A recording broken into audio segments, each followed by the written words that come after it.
Sejam bem-vindos ao R0Cast, o melhor podcast médico, onde trazemos conteúdo sobre residência médica, carreira, saúde mental e tudo que você precisa saber para se destacar nesse mercado cada vez mais competitivo.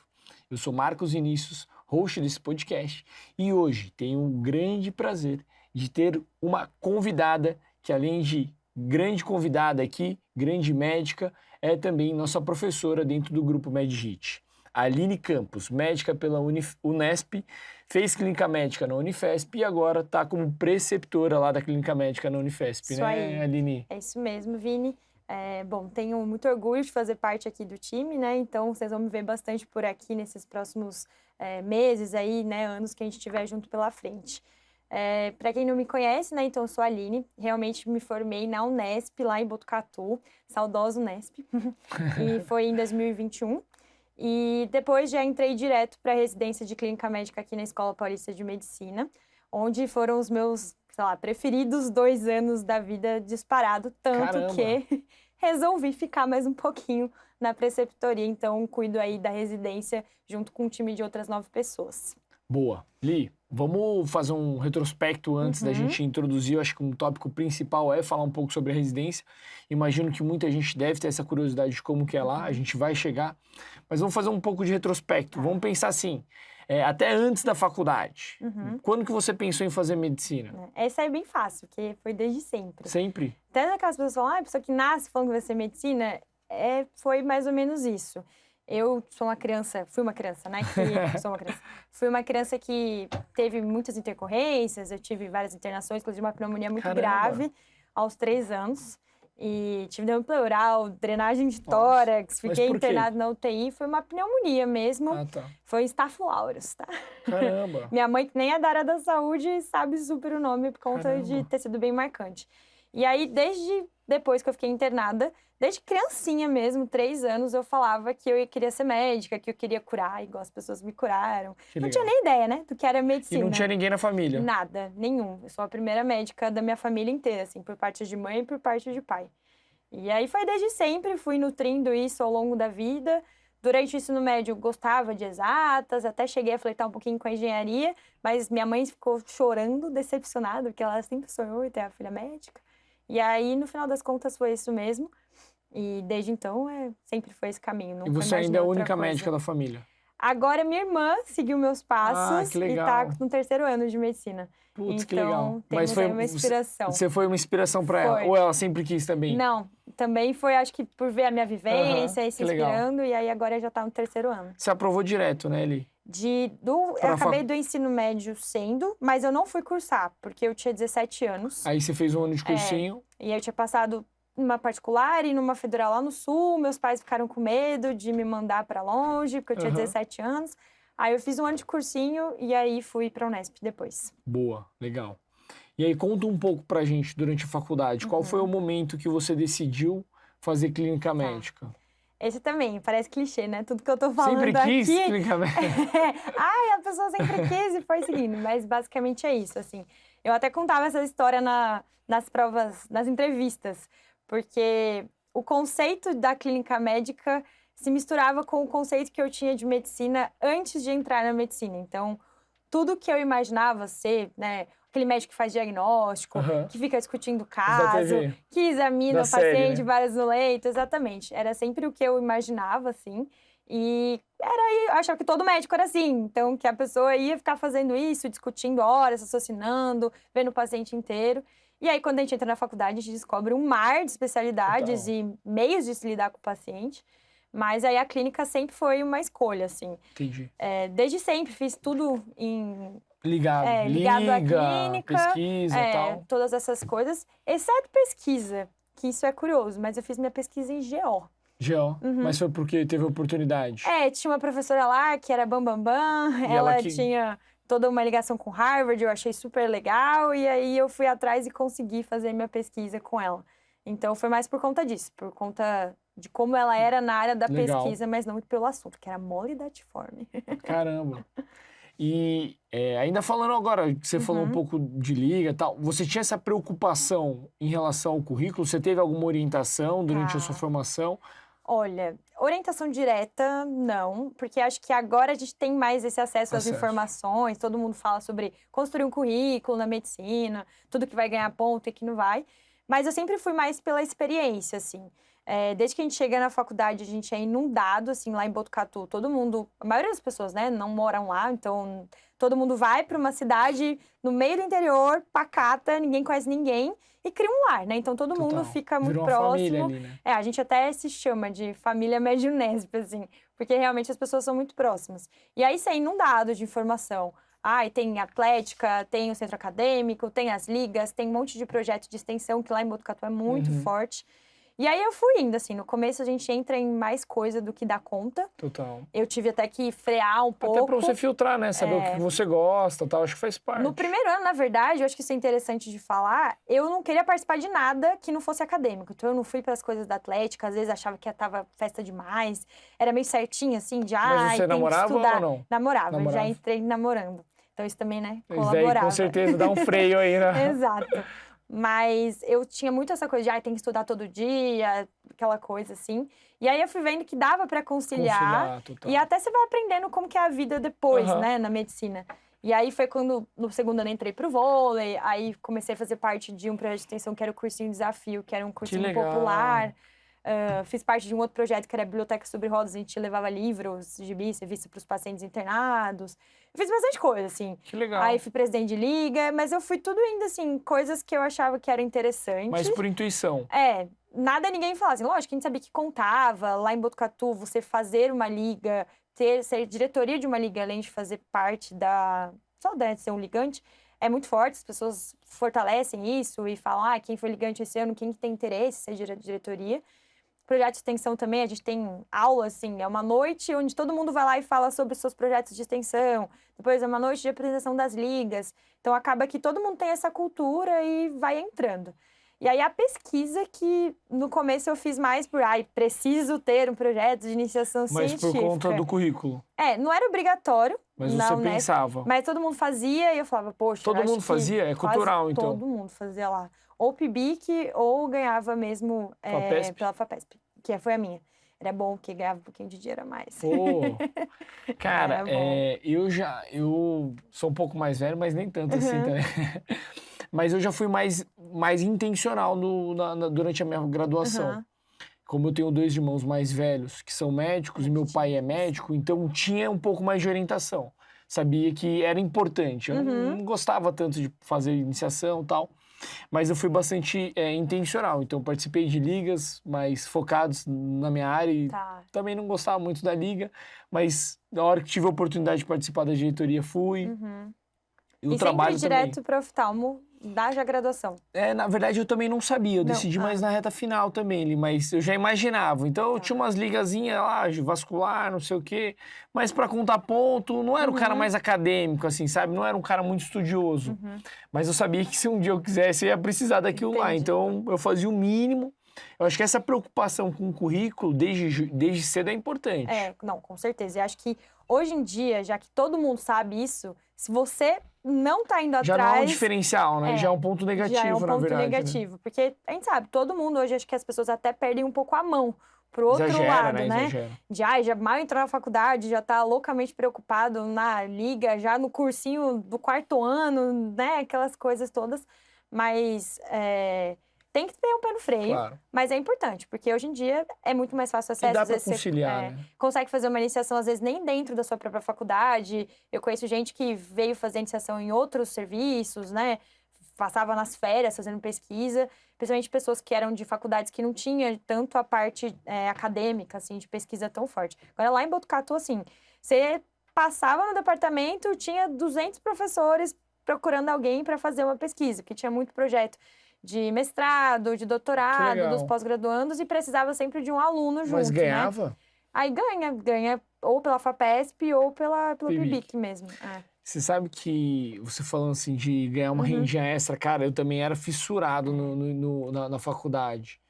Meus pais até que tinham uma certa condição, mas eu tive filho muito novo, né? Então eu queria ter uma condição para ajudar. Sim. E aí eu fiz trabalho também, acho que era PIBIC o meu.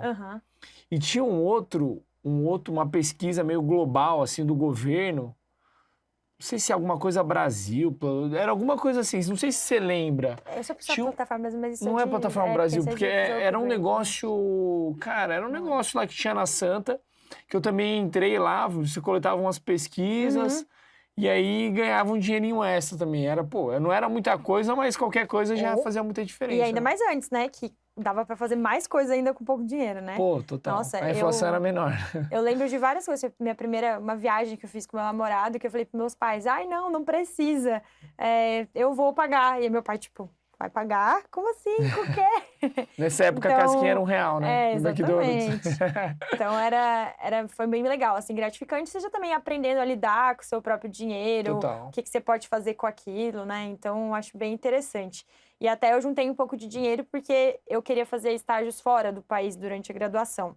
Consegui fazer um só, porque o outro, a pandemia, acabou com toda a minha vontade. Caramba, mas você juntou dinheiro com a pesquisa? Juntei. É porque a fazer a viagem? Era 800 e pouco. Ah, era bom. Era bastante. Na minha e época eu realmente era menos. não precisava. Era uns R$400. Não, a PIBIC era menos. Era menos? Mas a minha FAPESP, eu acho que era uns 870. E meus pais, eles, felizmente, também tinham condições de me ajudar, então esse dinheiro entrava pra mim. Então, uma parte, né, lógico, Pô, tava rica, então. A viagem inteira não, né? Mas uma parte, assim, do meu estágio foi pra Cuba, bem diferente. Que legal. E como é que foi lá? Olha, diferente, né? É uma experiência... É outro mundo, né? Mas você teve contato, assim, com a parte mais pobre? Porque muito turista, às vezes, não tem essa vivência, né? Eu acho que isso foi o mais legal, assim. Lá já é um estágio conhecido na Unesp, porque tem um certo convênio, né, entre a Unesp e a Faculdade, né, de Ciências Públicas de Santa Clara, que é uma das instituições lá, é a segunda maior depois da Universidade de Havana. Então, várias outras pessoas, né, que eu conhecia já tinham ido. Geralmente o pessoal ia de galera, então vai lá, uma viagem com seus amigos para Cuba, pelo rolê, né? Um lugar super bonito, e também para conhecer a medicina, que assim, na parte de assistência primária, saúde, é absurdo. Péssimo. Não, é absurdo, muito bom. É? O que eles fazem é, tipo, surreal. Agora, realmente, agora que passa, precisa de tecnologia, precisa de recurso, aí acaba que não tem, né? Muita coisa antiquada, você vê os próprios aparelhos, os apetrechos que os médicos usavam, como que eram os consultórios, os hospitais. Aquele espinar. Exatamente. Tinha mesmo? Tinha, tipo, uma balança que parecia de pesar carne, mas era de pesar bebê, sabe? Assim, Pinar é aquele que vê o batimento lá do bebê. Provavelmente devia ter. Tinha, assim. Não vi um sonar, entendeu? Então, tipo, tomógrafo, tinha um na cidade de Havana inteira, sabe? Coisas assim. Então, mas foi diferente ver a perspectiva, assim, de uma saúde pública que funciona mais em prevenção. Mas o atendimento primário, você fala que funcionava por quê? Era, tipo assim, a fila era menor? O que era diferente? Todo mundo tem acesso, né? Assim, num estilo semelhante do que é o SUS. Só que é realmente todo mundo. Então, todo mundo é usuário ali do serviço público, né? Da saúde de Cuba. Só que eles são muito focados em prevenção. Então, a parte de vacinação, de erradicação de doença, assim, é muito grande. Então, as pessoas, elas basicamente têm um estilo de vida mais saudável, elas adoecem menos.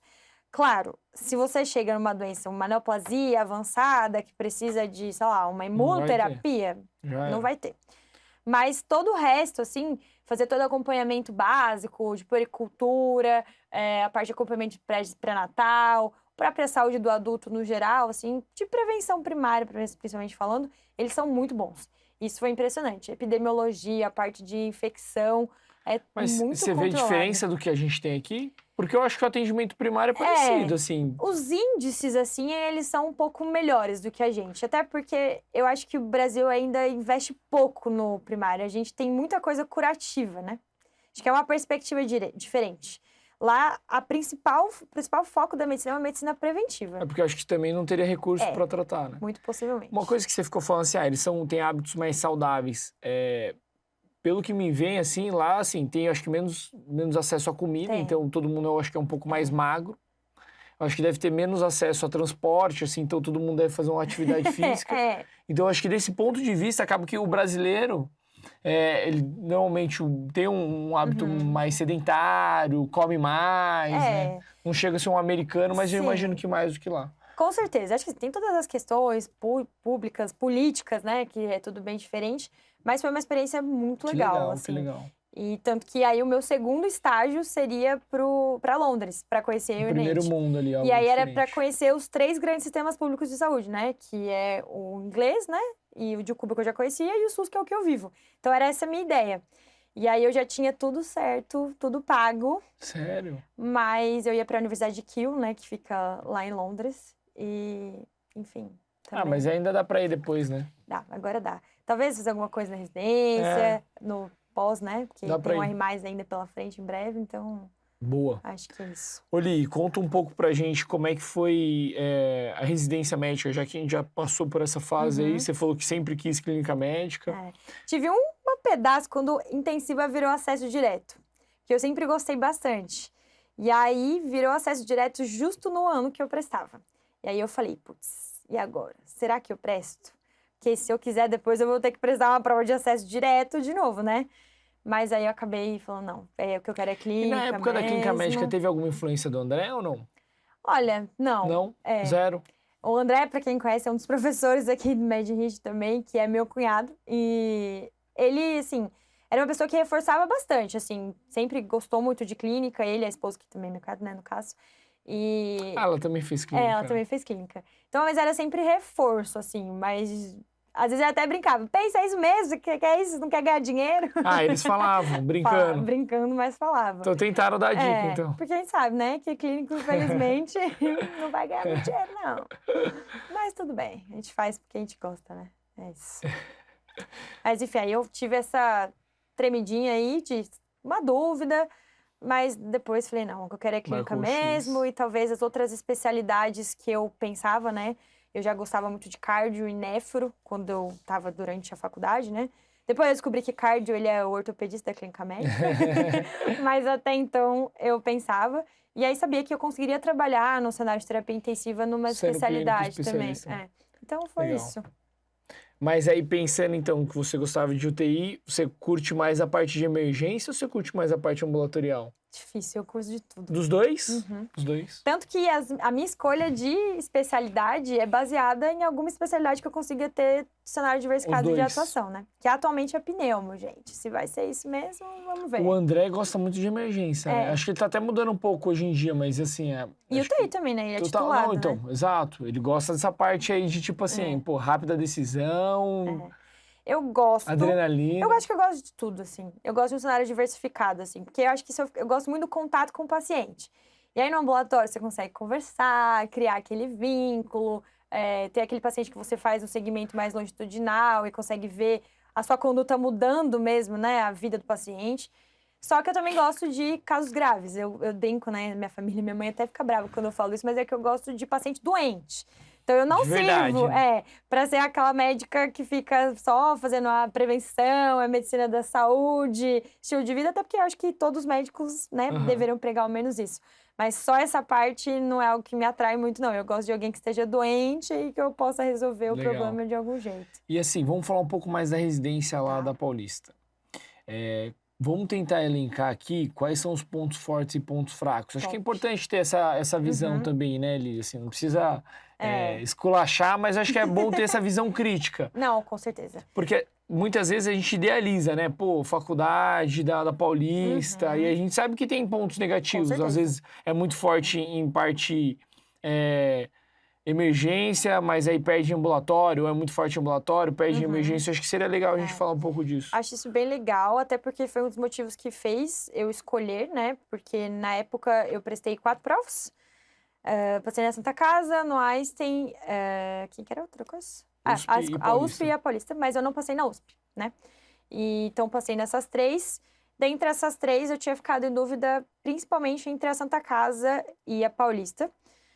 Justamente porque eu moro do lado da Santa Casa. Então, eu passava todos os dias na porta da Santa Casa para ir para Paulista. Então, isso também era uma coisa que pesava bastante. E porque eu sabia que era uma residência com pronto-socorro super rico também. Aí sim tinha a influência do André, que fez a residência de clínica, a formação lá, e tem um amor gigantesco, assim como todo mundo, acho, né, que fez Santa, nutre esse amor. E eu não conhecia muita gente que tinha feito residência na Paulista. Mas eu conhecia 2 pessoas que tinham sido veteranas minhas, mas que não eram próximas. Fui conversar com elas. E uma das coisas que uma delas me disse, e que me marca até hoje, é que ela me disse que eu ia me sentir em casa. Igual eu me senti em Botucatu, assim. E eu achava estranho, porque eu falava, pô, São Paulo, São Paulo, né? cada um mora O pessoal num é mais frio, né? canto, O pessoal acaba concentrando pessoas, assim, já mais estudiosas, o pessoal que vem de fora para Total. tentar fazer uma residência, né? Nesses hospitais, nessas Total. instituições de elite. Ego, né? Aquele medo, Sim. chefes que são as pessoas que o mundo inteiro segue alguma coisa porque esses chefes decidiram, né? E descobriram que tinha que ser desse jeito. Então eu ficava bastante apreensiva.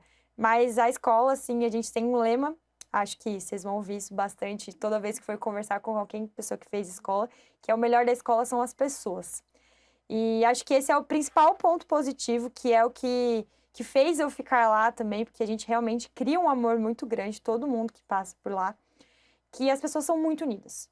É impressionante. Na clínica, a gente é 52 R1s e somos 52 R2 depois. Então, 104 residentes só da clínica médica. Muita gente. Só que a gente está o tempo inteiro em contato. A gente tem vários estágios que a gente roda R1 e R2. Então, você como R1 tem aquela coisa de se espelhar no seu R+, e aprender com alguém. E depois, quando vira a sua vez de ser o R2, essa responsabilidade de ensinar. E todo mundo se ajuda o tempo todo mundo está sempre disponível, tem um contato muito grande entre as pessoas.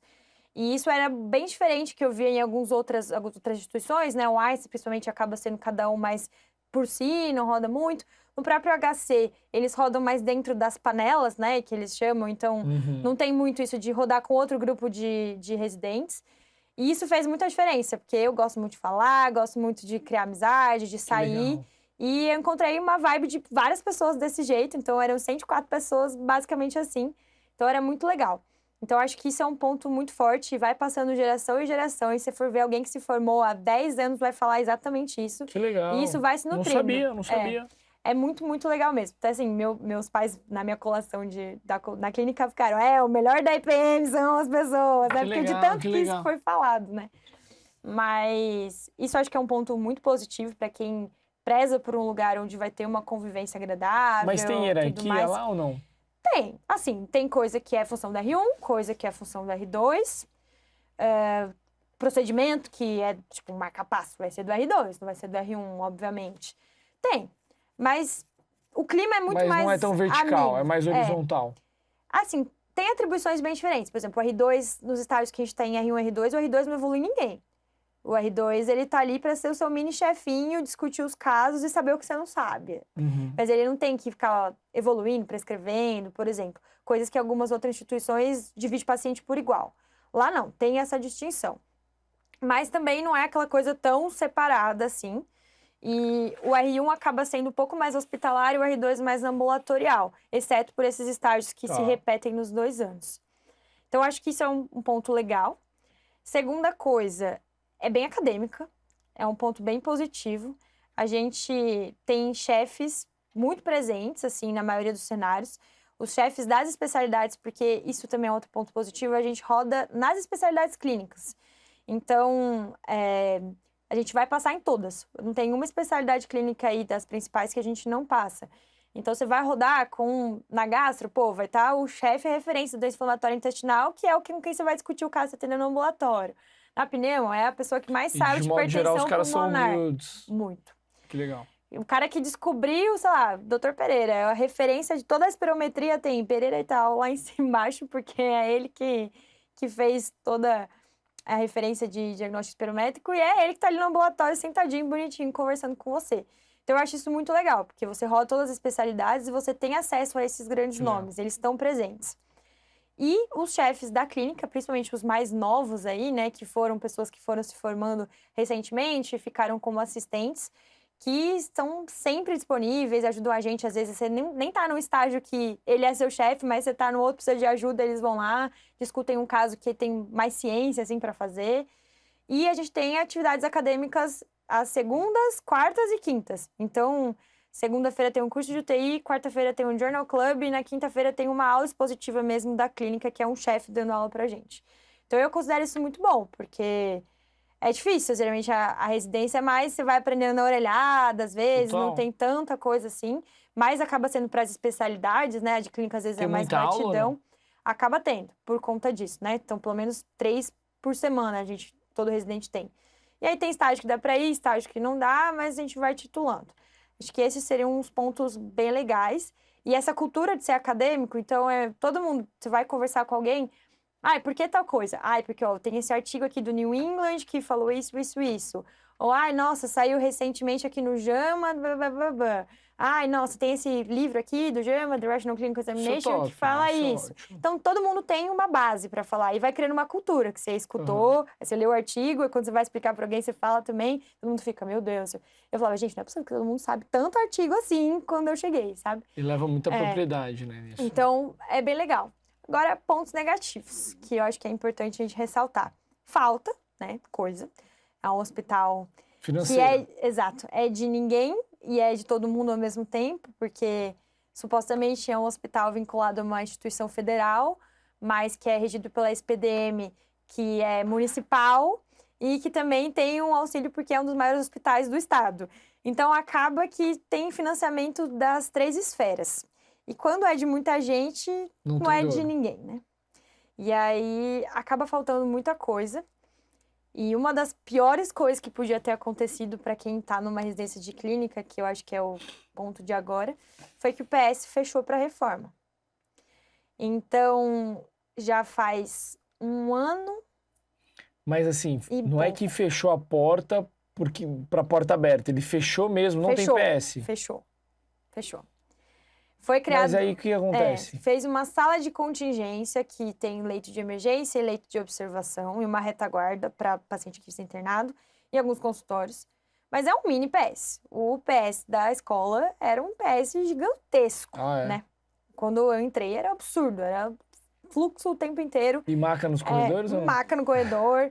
Quanto e paciente cabe. Característico, quanto paciente cabe, o quanto caber, né? Ia enfiando e é isso que ia acontecendo. Mas fechou. Então, mas e aí, o que faz? Manda a gente roda em outros lugares. Não, mas aí, por exemplo, o paciente bate lá... Depende, é uma várzea, tá? Tem vezes que o paciente bate lá e é atendido, porque tem essa sala de contingência.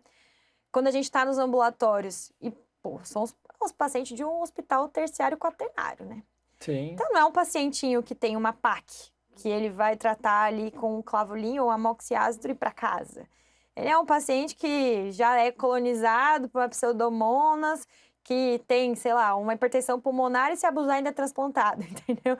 É esse o naipe de paciente que a gente tem lá. Ou tem uma doença autoimune maluca que ninguém nunca ouviu falar. Então, esses pacientes não conseguem ser manejados nas outras instituições, assim, mais fáceis que tem por ali. Então, é ruim para o paciente também, não só para a gente. Então, às vezes, quando a gente está no ambulatório, no ambulatório da HP, paciente com hipertensão pulmonar descompensada, você vai mandar um cara para UPA, que não tem nem ideia do que é uma hipertensão pulmonar? E o complicado, né, eu acho que você vai concordar, é que, assim, toda instituição grande, né, essas maiores de São Paulo, tem um ambulatório cheio, que acompanha vários pacientes, e acaba que o suporte imediato deles é o pronto-socorro local, porque tem acesso ao prontuário, sabe todo o histórico, sabe como manejar. É exatamente então, acho que isso daí que é um grande buraco aí para os pacientes, porque assim, se tá pequeno, não aguenta atender todo mundo, para onde que vai? Aí o cara vai, assim, sem prontuário, ou mesmo vai pro HC, ou vai para uma Santa Casa. Mas não conhece... Mas, putz, é um paciente novo, né? Exato. Isso é um problema. E até acabei no hospital secundário, que daí as pessoas também não conhecem as patologias. Acho que menos capacitado até, né? Exatamente. Às vezes não tem nem recurso, sei lá, não tem broncoscopia, às vezes o paciente precisa, enfim. E aí os pacientes vão para a UPA Vila Mariana. Essa é a recomendação, que é a UPA que fica a 1 quarteirão do Hospital São Paulo. Admiro todos os profissionais dessa incrível UPA, que a maioria talvez recém-formado, alguns outros que já estão há mais tempo, mas que de repente cuidava, né, de um caso mais tranquilo, mas recebe um paciente do perfil do HASP, né, do Hospital São Paulo. E aí a UPA manda via cross e aí a gente puxa. Então, tem esse elo bem fácil, assim. A gente, se não tem leito já para mandar direto para o Hospital São Paulo, a gente manda para a UPA e a UPA põe no cross e aí vai pro hospital assim que sai o leito. E a sala de contingência... Imagina essa UPA aí, é o caos. E o caos também, que é o coitado do residente que tá no ambulatório, que tem que ficar falando com o coitado do residente que tá lá na sala e falando, Oi, e aí, tem leito? Tem... Porque às vezes não tem leito, Porque tá vocês todos que regulam? ocupados. E aí é a gente que descobre se tem leito pra mandar o paciente no ambulatório. Sei lá, chegou um cara... Entendi. O cara tá super mal lá no Putz, ambulatório, precisa de uma a burocracia ficou investigação. horrível, Aí eu então. preciso ver se tem leito, se tem algum espaço ali pra ele ser atendido ou não. Tá lotada a sala de contingência e não tem onde enfiar o paciente. Aí liga pra UPA. Quando que começou a reforma ali? Junho de 2022. Cara, e assim, velho, esquece, né? Essas reformas em hospital público é horrível, Assim, né? quem Qual que era a passa- previsão? A previsão era, 2023, não, né? setembro de 22. Você acredita? Puta, é foda, né? Foi. E como é que é? Mas tá adiantado? Ou... Não, até que tá agora, assim. Quando você vai lá, depois, né, de todo esse tempo, quando a gente passa ali, tá bonito, tá tomando forma, o negócio tá ficando legal. Às vezes a gente até entra na obra pra futricar, assim, né? Já tá até com cara de hospital particular, dependendo de Caramba. onde tá bonito.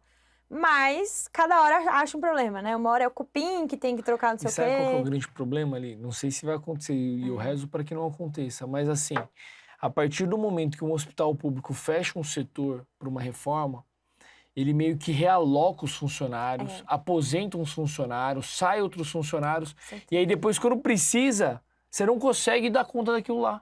E aí, tipo, não tem verba para contratar, para recontratar. Então, assim, cara, é complexo. Eu sei porque eu também sou assistente lá no HC e vejo que tem alguns setores que aconteceu isso. Então, Pra tipo, você tirou, remanejar, putz, cara, esquece, entendeu? Ah, anestesista, cara, já foi embora, não vai voltar, entendeu? Então, isso daí é um red flag aí que eu acho que o pessoal já tem que começar a se movimentar para gerar uma pressão ali pra A gente tem diretoria. pressionado bastante, né? Até agora eu como preceptora falando, mas cada hora abre um problema tem uma limitação, né? que é maior do que a gente, né? Mas por conta disso, a gente procurou outros cenários. Então, não é como se o residente da clínica da escola não rodasse numa sala de emergência ou no PS, né? Muito pelo contrário, a Roda em gente outros. pegou um hospital secundário, que é o Hospital Geral de Pedreira, que é dali da UGASP fica uns 20 minutos, não é tão longe assim. E fica tranquilo, os Tem residentes residência resolvem. lá, não tem? Residência... SUS, né? Pedreiras, não tem? Tem? Não sei. Da clínica Eu não achava. tem. Ah, não da tem clínica da clínica? não Acho que tem. ortopedia, acho Talvez que tem alguns possa que ter tem. de algumas das pessoas. A cirurgia do Hospital São Paulo já rodava lá, como residente, mesmo no cenário do pronto-socorro aberto, acho que algumas outras especialidades. E acho que a equipe da emergência também, da sala de emergência do HASP, né? Os residentes de medicina de emergência. Mas a gente foi pra lá. E tá sendo bem bom, assim, porque até o perfil de hospital paciente grande é também. diferente. É um hospital muito grande. É um hospital porta aberta. Então, chega de tudo o tempo todo. E quando é um caso mais complexo, assim, que precisa de mais recursos, a gente manda eles pro Hospital São Paulo. Então, a gente acaba fazendo esse Cara, a elo, verdade né? é que São Paulo é muito grande, né? É. Então, tipo assim, cada sub-região já tem a sua complexidade, o seu Sim. volume, né? Então, tipo assim, você passar num outro hospital que é grande e, cara, tem gente complicada em tudo quanto é canto, né? E tem muito procedimento e a preceptoria vai junto. Então, apesar de você estar Que num legal. cenário que não é o academicismo do Hospital São Paulo, vai um chefe junto, a gente tá lá todo dia, ninguém fica desamparado. Então, as discussões vão ser do mesmo jeito Mas que lá a no gente Pedreiro, tem. imagino que deve faltar mais ainda recurso, Pior né? que não. Não? Tem mais condição? Você acredita que não falta? Poucas vezes faltou, É assim. mesmo? Uhum. Acho que, sei lá, foi fazer uma bomba de atropina pra um paciente. Aí o cara tava já, sei lá, com tempo e aí faltou. Usou todas as ampolas. Mas o resto De modo geral tem, vai bem. E o próprio Hospital São Paulo, desde que o PS fechou, provavelmente os recursos foram melhor realocados, né? Porque o PS acaba sendo um lugar que gasta muito, mas gera pouca renda para o hospital. E as coisas melhoraram muito. Do que quando eu entrei, de quando eu saí, tava muito melhor, assim. Mas é um problema de que eu acho que o hospital público federal, principalmente, enfrenta, né? Estaduais, a gente vê que as coisas são melhores. Eu vim da Unesp, que era totalmente rica, tudo tinha de tudo, mas deu uma assustadinha no começo. Mas nada que seja impeditivo de fazer uma medicina de qualidade, assim. Até porque é o que é mais prezado o tempo inteiro, tudo baseado em evidência, e às vezes faz até você pensar um pouco mais. Porque você faz um raciocínio antes de pedir. Às vezes aquele exame nem ia mudar seu diagnóstico, você só vai pedir uma coisa à toa. Ali, né? Então, aí é um jeito de... Bom, e aí quando você vai para um lugar que acaba tendo qualquer outra coisa, você sabe fazer tudo também, né? Tem o plano A, o plano B, o plano C, então... Acho que isso não atrapalha de jeito algum. Mas são pontos que, às vezes, pesa, né? Na hora da decisão.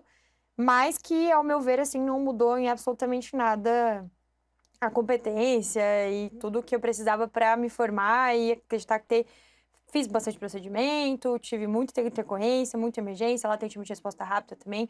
Os pacientes são muito graves, né, por si só, pela existência deles, então, às vezes, eles estão ótimos em termos de sinais vitais estáveis, ok, mas, de repente, vira uma chavinha ali e eles ficam muito ruins, muito rápido.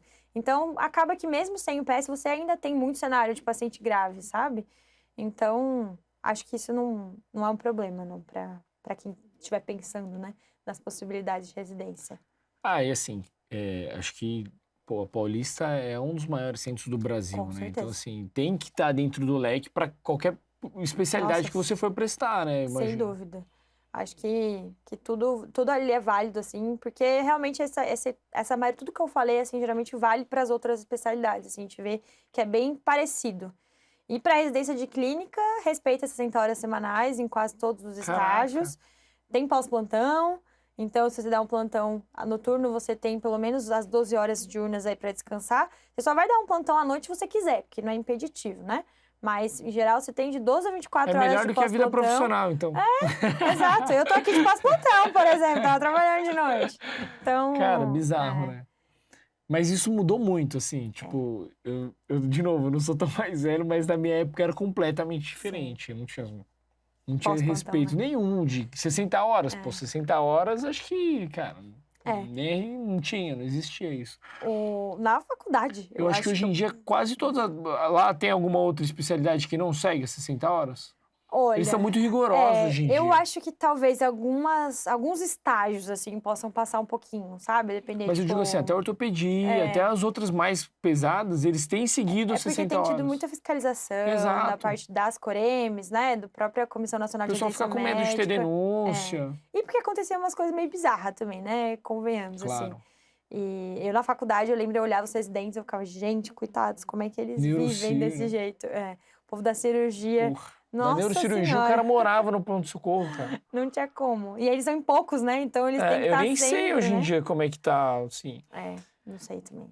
Porque é puxado. Assim, o que eu achei legal, achei muito legal, assim, me impressionou, é você falar desse ambiente. Porque eu vim da Santa Casa, fiz HC, né? Já tô lá, sei lá, 8, 9 anos, então já tô mais tempo no HC do que eu fiz Santa Casa. E é um ambiente gostoso, mas tem uma hierarquia bem grande e tem sim uma competição interna.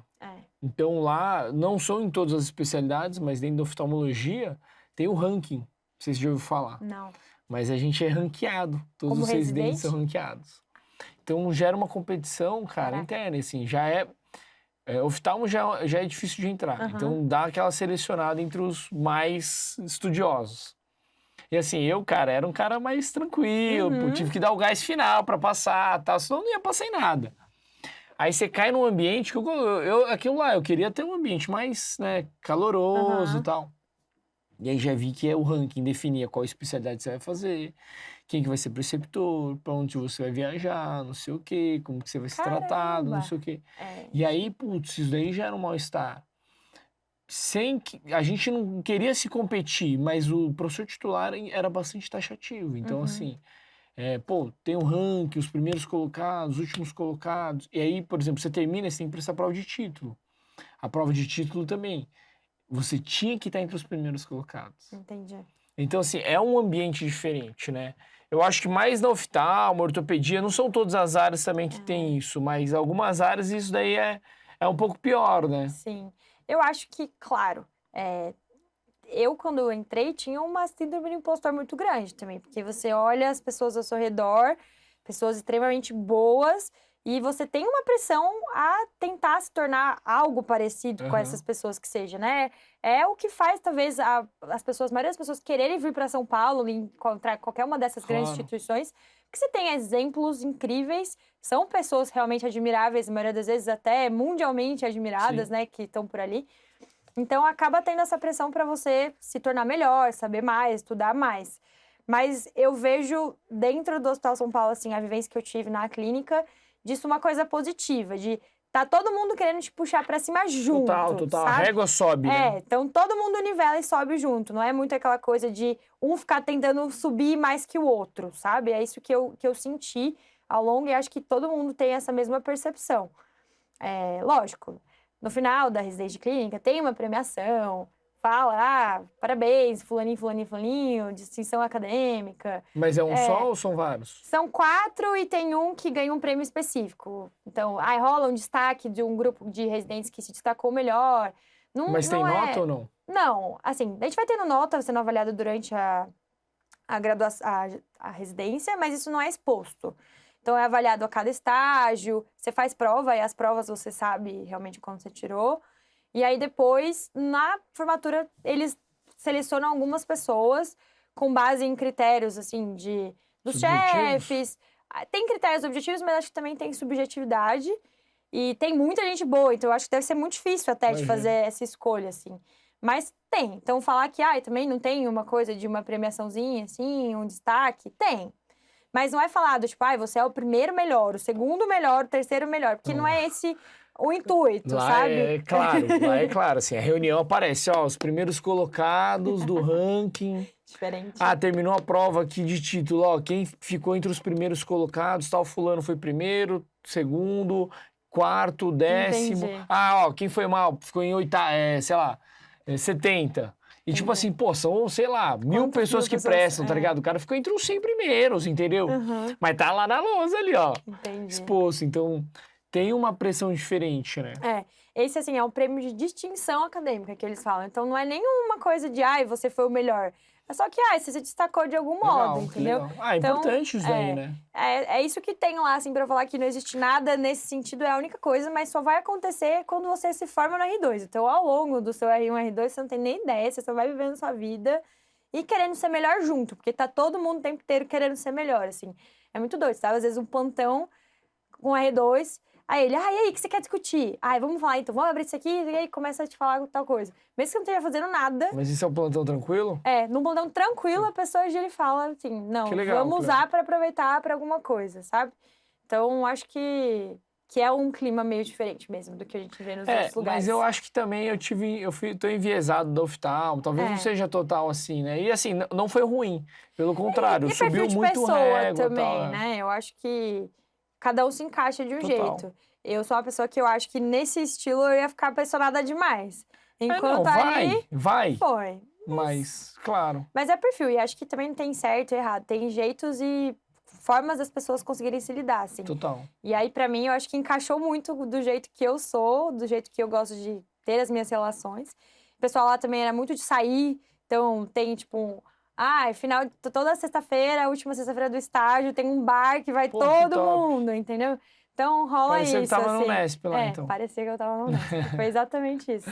Eu até brinco, mas é isso sem dúvidas. Cria uma nova família mesmo. Oli, assim, uma coisa que me impactou, a gente já tá chegando mais pro fim, mas uma coisa que me impactou logo no começo é quando você me falou assim, foram os melhores 2 anos da minha vida. Eu falei, cara, que residência é essa? Porque assim, eu já entrevistei outras pessoas, eu sempre converso com muita gente. E todo mundo assim, residência tem 2 dias felizes. O dia que você entra, o dia que você sai. O meu lema que fazia eu terminar a residência é que tem um dia pra acabar. Então, tipo assim, eu acho que realmente, ou você vê tudo colorido, não vejo de jeito algum. ou realmente a residência tem um nível acima ali de ambiente, né? Não, de jeito algum. Eu não sou uma pessoa que vê muito colorido, muito pelo contrário. E vai falar que é só fácil? Não, lógico que não é, né? Você passa por situação estressante, você vai ter um plantão que o chefe é horrível, você vai ter um plantão ruins, né? que o seu R2 não é um R2 que você gosta tanto, você vai ter um plantão que a casa caiu e você tá desesperado. Mas, às vezes, vem a insegurança de, o PS tá fechado, será que eu tô ficando bom o suficiente para lidar com um paciente grave? Então, tudo isso vai passando. Mas, no geral, assim, a memória que fica não é aquela coisa de, eu fiz porque a residência é obrigatória e tem que passar por essa fase. Eu acho que, assim, se falasse, você quer fazer de novo? Eu faria, eu tava super saudosa de ir embora, tanto que eu fiquei na preceptoria.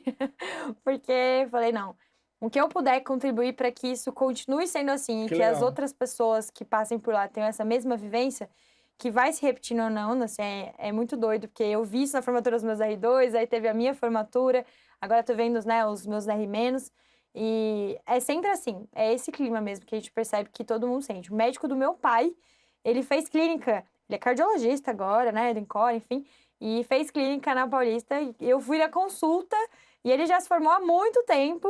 E a hora que eu falei, ele, nossa, clínica na Paulista, porque não sei o quê. Legal. Então, assim, mesmo há muito tempo atrás, que Já talvez era um ambiente não bom. tinha tudo isso, né, das 60 horas, era uma residência mais puxada, ainda assim, esse clima, esse lema do EPM são as pessoas, o melhor do EPM são as pessoas, isso é um lema que vai sendo difundido e sempre vai sendo reforçado. E você escuta no primeiro dia da residência, fala, que é essa pataquada aí, né? É melhor do EPM são as pessoas. Mas no fim, você entende por que isso mas agora verdade. você falou uma outra coisa importante. Eu acho que esse negócio das 60 horas aí, eu acho que melhora muito o ambiente.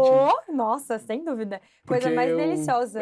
Porque senão gera um mal-estar, cara, um mau humor ali em geral. E outra, imagina que delícia. Você deu o plantão, beleza, foi horrível, mas depois você tem o dia inteiro. Resolve um monte de coisa que assim, durante a residência você não resolve, horário entendeu? comercial, você não tem horário comercial, Pô, entendeu? isso é top. No R2 diminui, porque no R2 você quase não dá plantão. Não tem tanto plantão, noturno, aí você sente falta até. Aí você tem que estar todo dia lá trabalhando no horário comercial. E o R1 descansando, né? Mas acho que isso alivia. Bom, Li, cara, foi top. Bom demais o bate-papo. Eu sempre gosto de finalizar com uma mensagem final. Eu acho que vale a pena. Que esse é o momento, assim, que você pode falar o que você que vier à mente, o que você gostaria de ter escutado no passado, ou algo que está muito em voga agora, algo que você quer transmitir, porque acaba que é uma oportunidade de a gente tentar transmitir um conhecimento, uma mensagem aí para a humanidade, para os médicos, para quem você quiser, é só olhar naquela câmera e soltar. Bom, já que a gente estava falando bastante, assim, sobre quando a gente entra na medicina e depois tudo que a gente está pensando, já desde o começo agora a gente vai pensando em todos os nossos passos, né, já bem pensados e querendo pensar lá e projetar lá no futuro o que a gente quer ser. Eu acho que o mais importante é que sempre tentar encontrar dentro dessas oportunidades, então já na faculdade, na liga, no projeto de extensão, no projeto de pesquisa, coisas que vocês façam porque gostam, tá? Óbvio, a gente vai fazer muita coisa que a gente não gosta, porque faz parte, a vida, né? Nem sempre é um mar de rosas. Mas tentar encontrar dentro dessas coisas, mesmo que a gente não gosta, algo que se identifique, que faça sentido para você.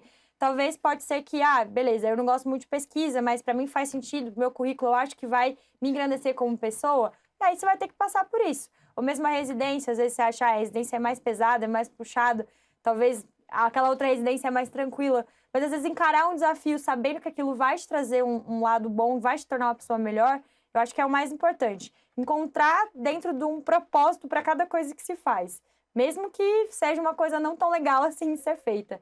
Então, eu acho que é a principal coisa, que é o que me rege, assim, de todas as minhas escolhas dentro e fora da medicina. Mesmo que não seja algo tão gostoso, algo tão legal de se fazer, entender por que é que eu tô fazendo aquilo e aonde eu quero chegar fazendo aquilo. E aí tudo vai ficar mais fácil, vai ser melhor. E na área da medicina, onde a gente tem que fazer escolha o tempo todo, onde a gente tem que trabalhar muito, acho que isso alivia um pouco as coisas. Acho que é mais nesse sentido. Sim. Pô, legal. Acho que a gente traz vários insights aí do bate-papo. Essa mensagem final, acho que amarra muita coisa. Sim. E, na verdade, Li, eu acho que isso daí é muito, assim, muito atual. Porque isso daí, essa fala é assim, cara, a gente já não é mais criança, né? Hoje em dia, cara, a gente é adulto, a gente tá brincando de ser adulto. Então, cara, você tem que fazer o que tem que ser feito. Exato. Nem tudo vai ser legal, né? Exatamente. Mas aí também você tem que fazer o que tem que ser feito, mas você tentar entender o propósito faz aquele processo ser um pouco mais gostoso. Exato. Você ter uma motivação. Então, putz, a gente brinca que tá fazendo dieta, não sei o que, meu irmão, né? Pô, meu irmão fala, cara, tô fazendo dieta. E ele tá magro, tá? Mas ele tá fazendo dieta. Ele fala assim, cara, tô passando fome. Mas, cara, eu tô pensando, cara, ele tá feliz de estar passando fome, porque ele sabe que é um processo de emagrecimento. Exato. Então, assim, lógico, é muito ruim passar fome e nem precisa, não tô nem recomendando, tá, gente? Mas, assim, é você entender que você tá passando por uma dificuldade, mas aquilo lá vai te fazer uma pessoa melhor, crescer. Então, é aquele negócio, tá um plantão ruim, mas aquilo lá vai fazer você crescer. E isso você precisa ter muita maturidade para você Com certeza. ter isso. Então, assim, muito legal esse insight. Nem sempre vai ser fácil, né? Às vezes você vai estar só odiando o que você tá fazendo e fazendo por Total, e obrigação. faz E é parte. isso, ser adulto é isso, né? Faz parte. É que a gente vive esse momento de, tipo, eu só faço o que eu gosto, só quero fazer o que me sinto confortável, não quero sair da zona de Exato. conforto. E, cara, o trabalho, a gente trabalha com o que gosta, mas existem dias que a gente não quer. Trabalhar no trabalho, né? Às Exatamente. vezes é difícil. Faz parte. Mas eu acho que é a coisa mais importante. E também o outro lado, né? De às vezes só fazer aquilo porque é obrigação, porque todo mundo tá Também. fazendo, porque é o caminho que alguém disse que é o jeito certo. Talvez, pode ser que seja o certo mesmo, mas tenta entender por que ele é certo pra você, né? Exato. Então, acho que Entenda o isso é propósito importante. ali, né? Acho que entender o propósito, fica aí a mensagem Boa. final. Top, Li. Então, muito obrigado pela sua Imagina, eu que participação. agradeço pelo convite. Foi muito bom mesmo, acho que a gente agregou de várias formas, então você conseguiu elucidar bem aí, não só a sua trajetória, mas sobre a Paulista e principalmente essa mensagem final aí. Brigadão, viu? Estou aqui à disposição. Quem tiver dúvida sobre a Paulista, sobre a residência, sobre escolha, qualquer coisa, é só me procurar por aí que só dá um Google ali, dá uma procuraria no Instagram. Eu sou sempre disponível, tá Boa. bom? Li, muito obrigado mais uma vez. Até e mais. Até a próxima, pessoal. Tchau, tchau. Gente.